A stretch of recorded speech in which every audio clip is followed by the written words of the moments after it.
Écoute, Alma a pleuré à chaudes larmes lorsqu'elle a enterré sa fille. Mais elle, au moins, elle avait une tombe où pleurer.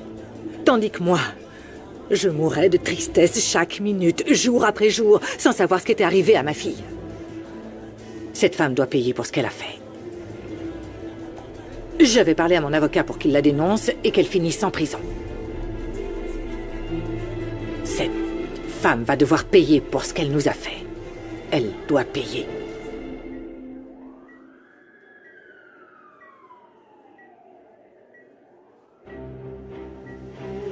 Tu as épousé une menteuse, José Emilio. Tu as tout obtenu avec des mensonges. Tu n'es qu'une hypocrite. Non. Tu as tout planifié depuis le début pour éloigner José Emilio de moi. Non. Admets-le. Non. Admets-le que tu l'as fait exprès. Non, arrête, Angélie. Arrête, s'il te plaît.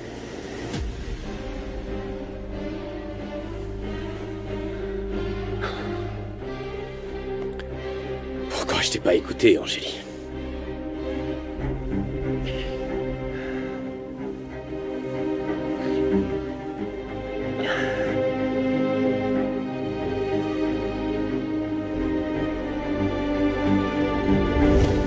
Tata, excuse-moi, mais ça ne peut pas se passer comme ça. Tu n'as volé aucun enfant. Tu n'as pas expliqué à Madame Elena comment les choses se sont passées, parce que les voleurs, ce sont d'autres personnes. Tu l'as trouvée toute seule sur la route et tu l'as aidée. Tu sais quoi, je n'ai pas agi correctement. Je n'aurais jamais dû garder cet enfant. Mon Antonio m'a dit, m'a demandé, m'a supplié. Écoute-moi, chérie. Nous devrions emmener cet enfant dans une clinique. Ses parents sont peut-être à sa recherche et... Nous sommes ses parents.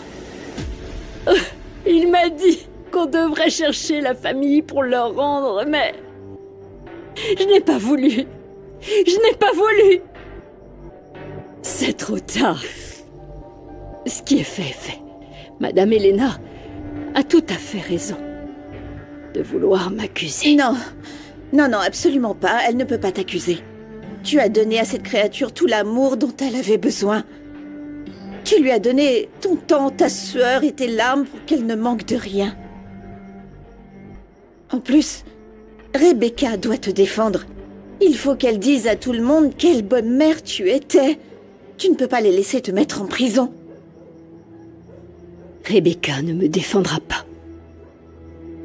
Comme tu avais raison, quand tu m'as dit que je gâchais son éducation en étant trop tolérante. Rebecca a fait des choses pas très jolies pour arriver à ses fins. Et épouser le jeune José Emilio. Elle ne reviendra jamais. Et moi, je vais finir ma vie enfermée en prison.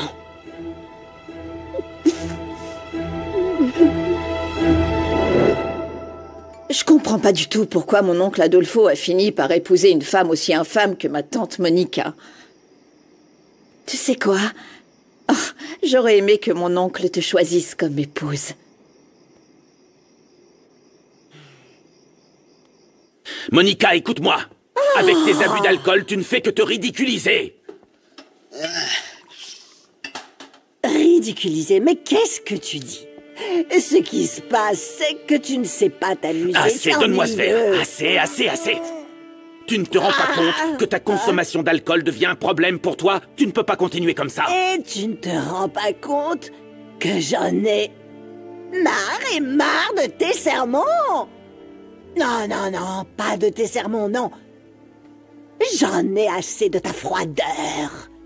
Tu ne te rends pas compte que j'ai besoin d'un homme. D'un homme. Et c'est toi, Adolfo. Mais tu sais quoi?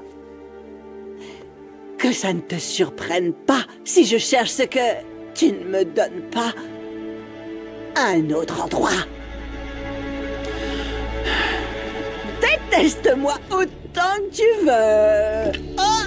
Oh. Comme on dit, on ne vit qu'une seule fois.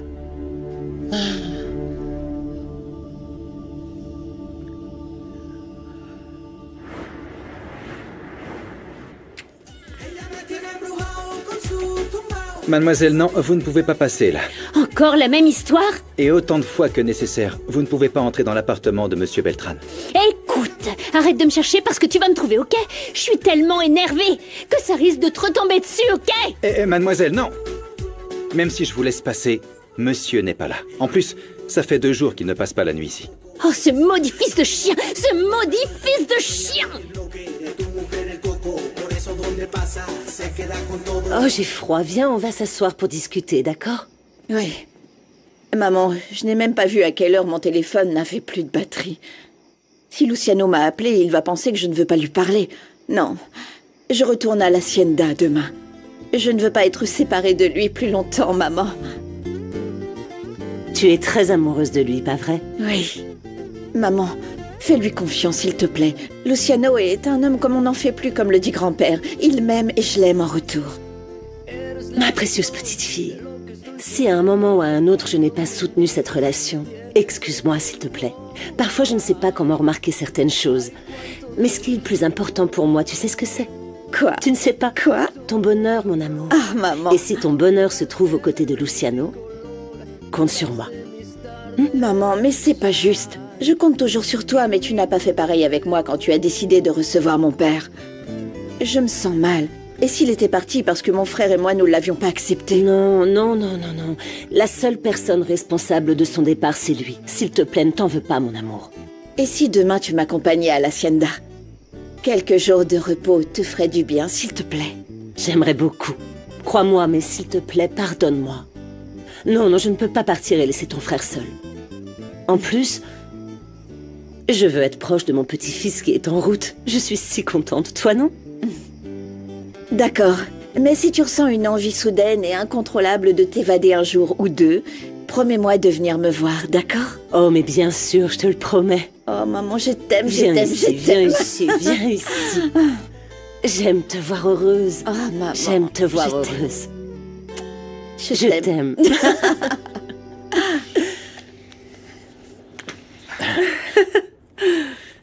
Comment ça va?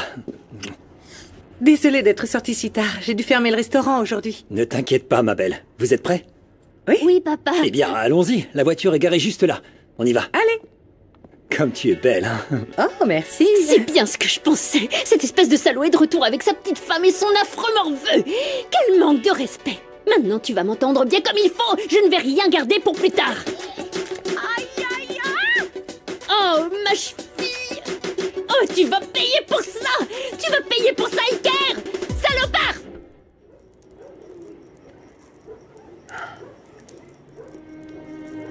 Mère de tous les pécheurs. Mère des sans-abri. Ne me laisse pas seule dans cette période d'angoisse. Couvre-moi de ton manteau et ne me laisse jamais seule. Je te le demande par ton Fils, notre Seigneur Jésus-Christ.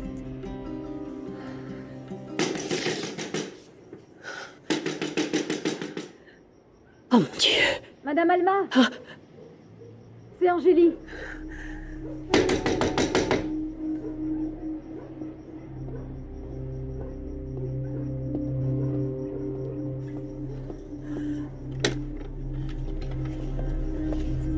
bonsoir, mademoiselle Angélie. Eh bien, entrez s'il vous plaît, asseyez-vous. Merci.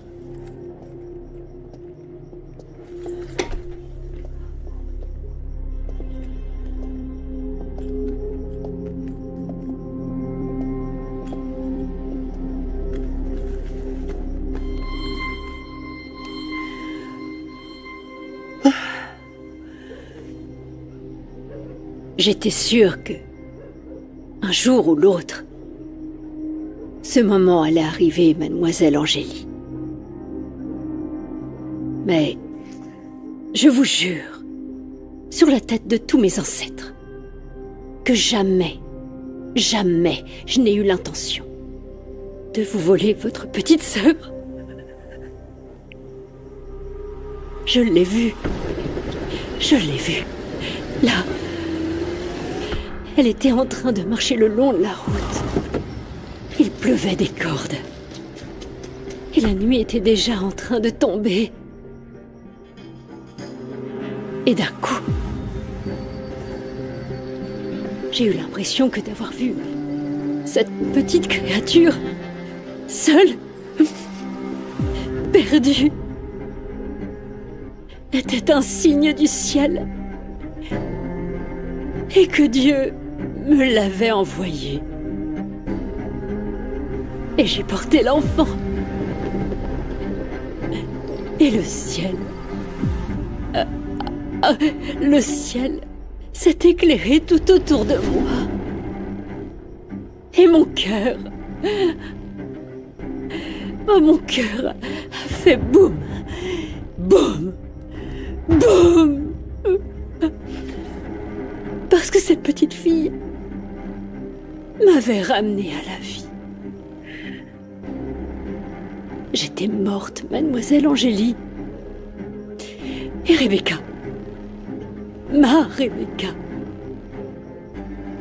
m'a ramenée à la vie. Madame Alma.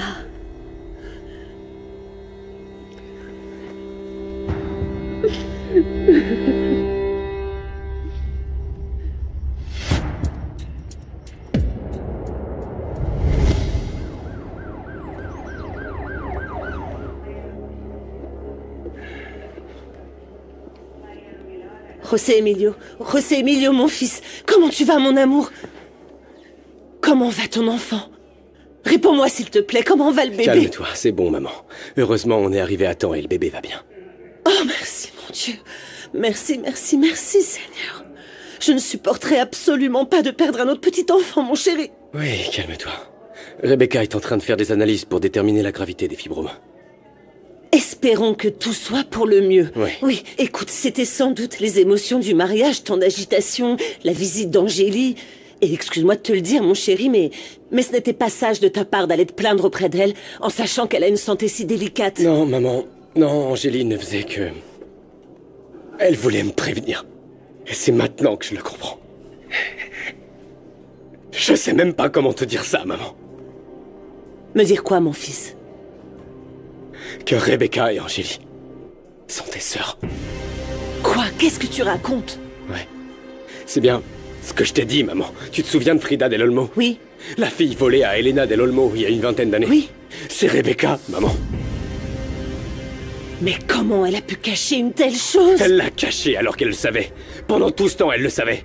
Et elle m'a rien dit. Elle m'a rien dit, maman, je suis un imbécile. Je m'étais pas rendu compte de tout ça. Calme-toi.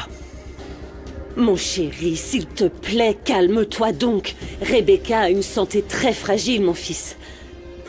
Tu dois faire ce qui est le mieux pour ton enfant. Pour le moment. Hein? Mon petit enfant, ton bébé est la chose la plus importante. Oui, je suis à l'hôpital, Monica. Un médecin qui s'appelle Lazo de la Vega va me faire passer des tests. Tu dois empêcher que la vérité ne se sache. José Emilio ne doit pas savoir que je n'ai pas de fibrome et que je vais bien. Oui, je sais qui il est. Et tout le monde a un prix. Je vais payer ce qu'il faut à ce médecin, c'est clair? D'accord.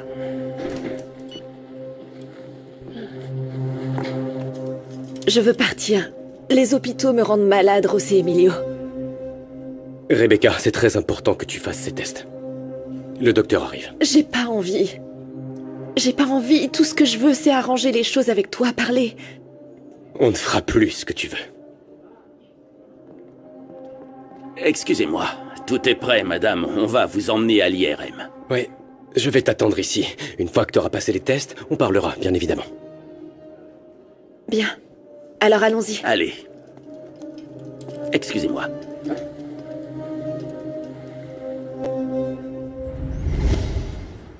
On doit parler de ta sœur. Je sais que c'est difficile pour toi, mais c'est nécessaire qu'on le fasse.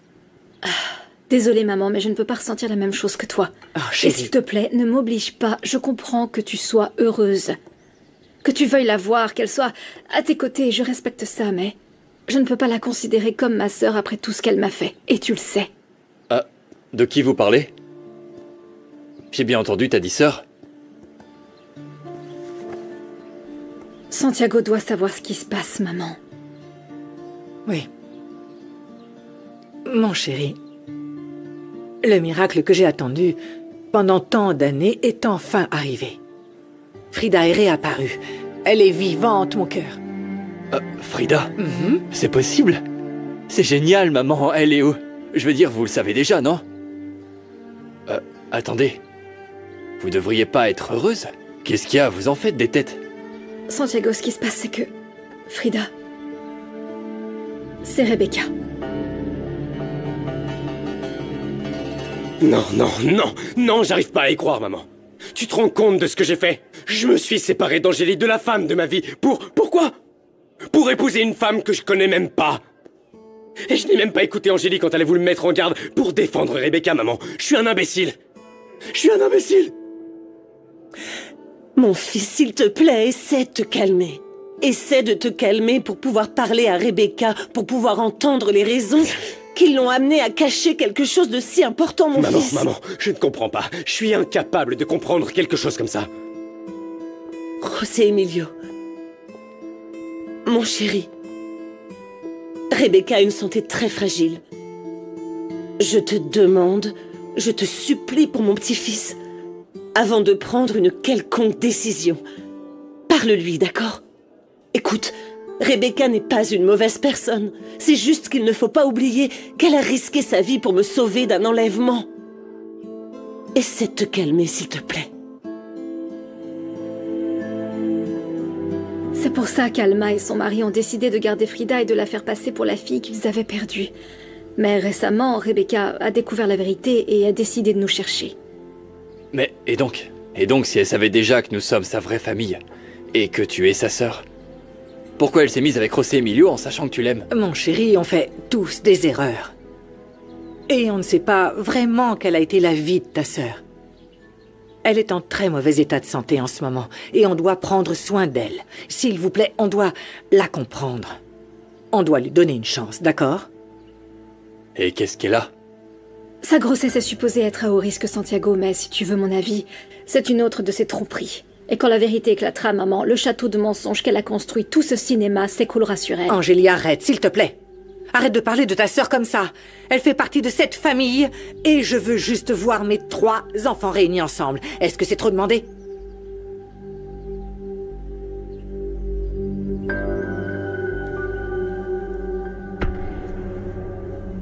Tout va bien se passer.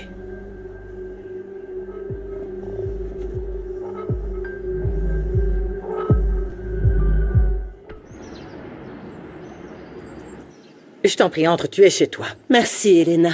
Vas-y, assieds-toi là. Merci. Je sais que tu n'as pas l'habitude de me voir débarquer ici. Rebecca va bien? Oui, ce n'est pas un problème de santé. Si je suis ici, Elena, c'est parce que nous savons que Rebecca est ta fille. Tu sais, je t'ai observée au mariage. Tu la regardais d'une manière, à ce moment-là, si spéciale. Je ne comprenais pas pourquoi. Mais maintenant que je connais les raisons, ça me remplit de joie. Tu le savais déjà, non? Oui. Oui, mais je devais me taire parce que je ne voulais pas contrarier ma fille. Oh, Christina. J'aurais aimé pouvoir l'embrasser. Lui dire que je suis sa mère. Que j'étais là. Que j'étais juste là, dans ce moment si important pour elle. Je peux imaginer ce que ça signifie pour toi de revoir ta fille. Moi, c'est quelque chose que je ne pourrais plus jamais faire. Dulce est partie pour toujours. Mais tu as retrouvé ta fille. Et tu as la possibilité de reprendre à nouveau cette relation entre une mère et sa fille. C'est quelque chose que j'ai espéré pendant ces 20 années chaque jour. Et enfin, mon bébé est revenu dans ma vie. Et tu es revenu au meilleur moment pour elle.